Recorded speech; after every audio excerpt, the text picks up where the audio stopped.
아브라함이 100세에 아들 이삭을 낳고 세월이 또 지나갔습니다.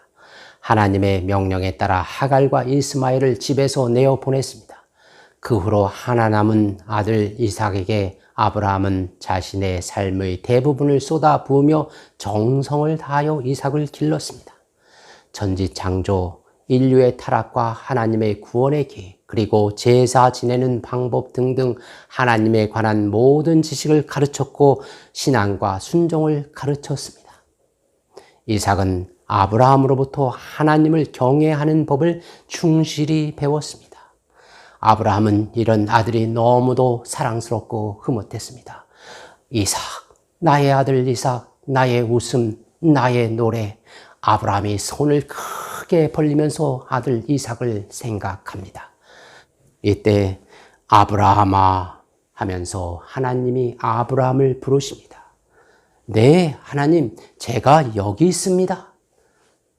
내 아들, 내 사랑하는 독자 이삭을 데리고 모리아 땅으로 가서 내가 네게 지시하는 한 산 거기서 그를 번제로 드리라. 창세기 22장 2절 말씀입니다. 아브라함이 깜짝 놀랐습니다. 이게 무슨 말씀인가? 아들 이삭을 제물로 바치라니. 사랑의 하나님이시며 살인하지 말라 하시는 하나님이 어찌 이리 하실 수가 있단 말인가? 하나님, 이삭은 나의 빛입니다. 나의 노령의 위로입니다. 이삭은 당신이 친히 약속한 축복의 상속자입니다. 엘리에셀이 아니라고 하신 분은 당신이십니다. 제가 이스마엘을 추천할 때 하나님은 무엇라고 말씀하셨습니까? 아니다. 내 아내 사라가 너에게 아들을 낳아줄 것이다. 너는 그 이름을 이삭이라고 하라. 내가 그와 계약을 맺을 것이니 그의 후손들에게 영원한 계약이 될 것이라 말하지 않으셨습니까? 저는 이 아들이 사고나 질병으로 죽는다 해도 견딜 수가 없습니다.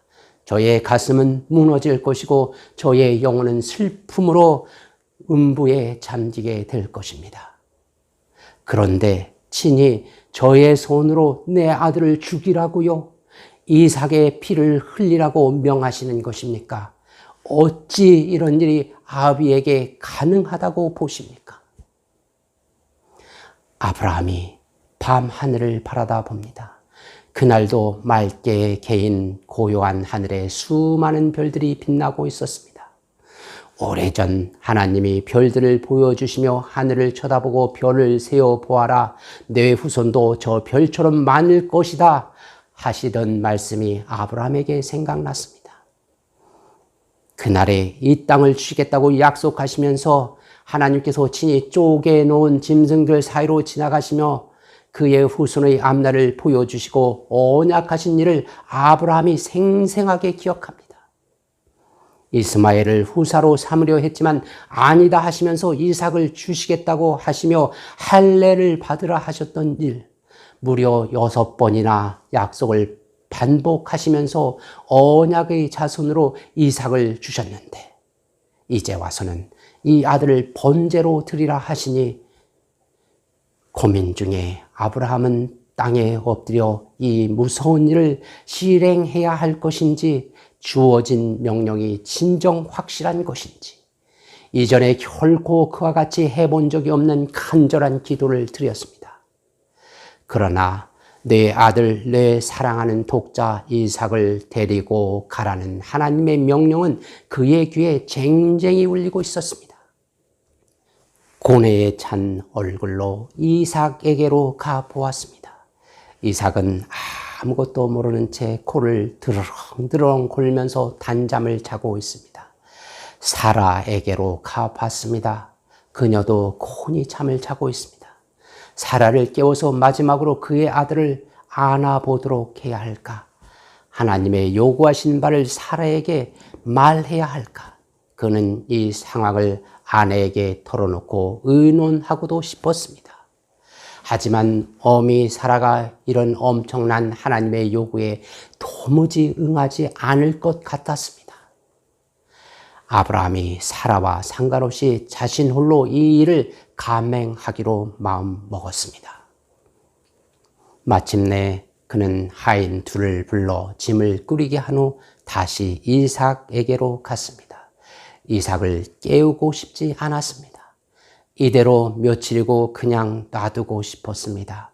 조금만 더 자게 하자. 조금만 더 자게 하자.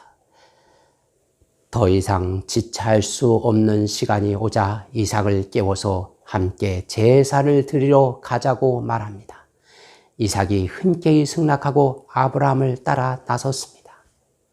아들 이삭은 아무것도 모른 채 아버지와의 여행을 즐기며 갑니다.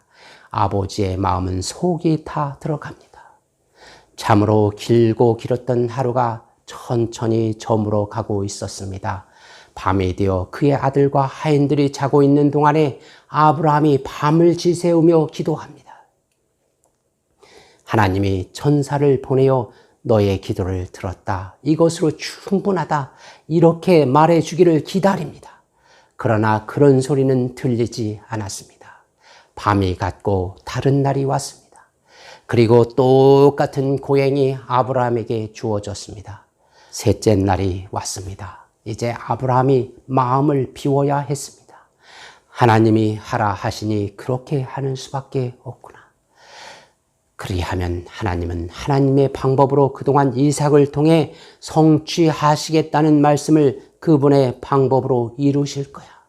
아브라함이 하나님이 능히 죽은 자 가운데서 살리실 것을 생각하였습니다.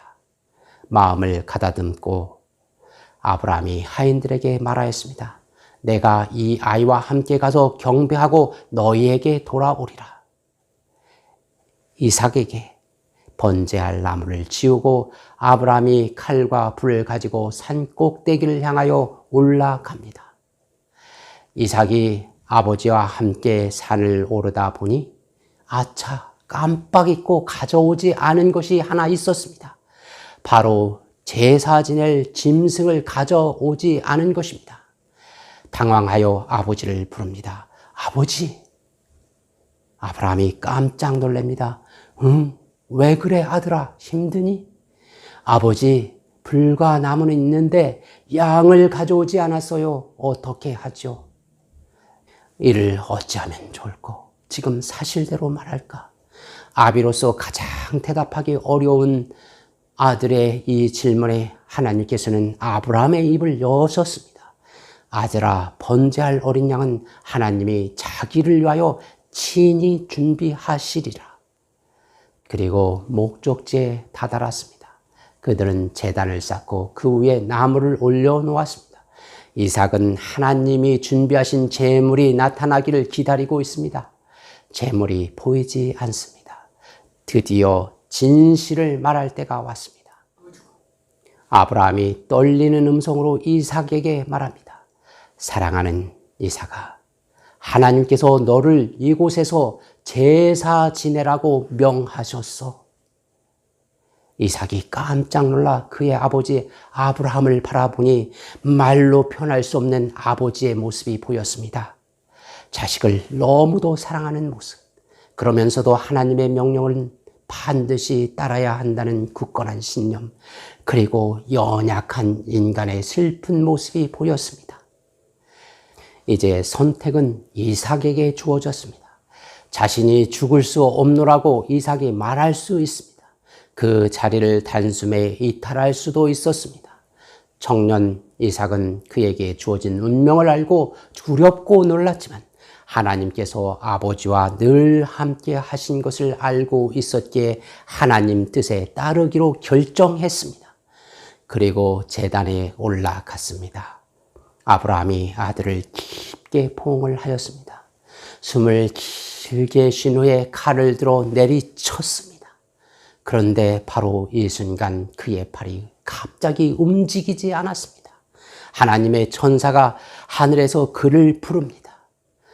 아브라함아, 아브라함아, 그는 내가 여기 있나이다. 그 아이에게 내 손을 대지 말라. 아무 일도 그에게 하지 말라. 내가 내 아들, 내 독자라도 아끼지 아니하였으니 내가 이제야 내가 하나님을 경외하는 줄 아노라. 아브라함은 자신의 모든 것을 하나님께 드렸습니다. 하나님이 받아주셨습니다. 하나님은 아브라함의 아들 이삭을 희생시키지 않고 살리셨습니다. 대신에 한 수양이 숯불에 걸려있게 하시고 이를 아브라함과 이삭이 가져다가 제물을 바치게 하셨습니다. 수양은 훗날 인류의 죄를 대신해서 죽게 될 예수님을 상징합니다. 아브라함에게 이삭을 바치라고 요구하신 하나님은 인류를 구원하기 위하여 그의 아들 예수를 바치시는 하나님이셨습니다.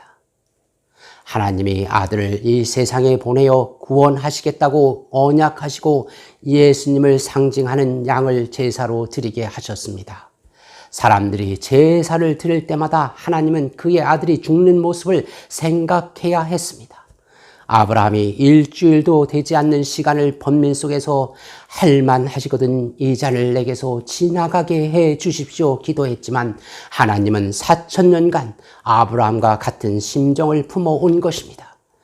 그런 후 실제로 그의 아들을 골고다 언덕에서 십자가에 못 박혀 죽게 하셨습니다.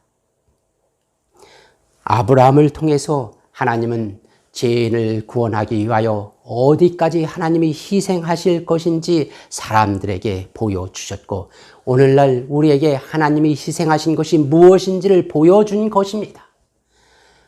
모리아 산에서 아들 이삭을 바친 아브라함을 생각해 보면서 하나님의 희생과 사랑을 더욱 알게 되시기를 기도드립니다.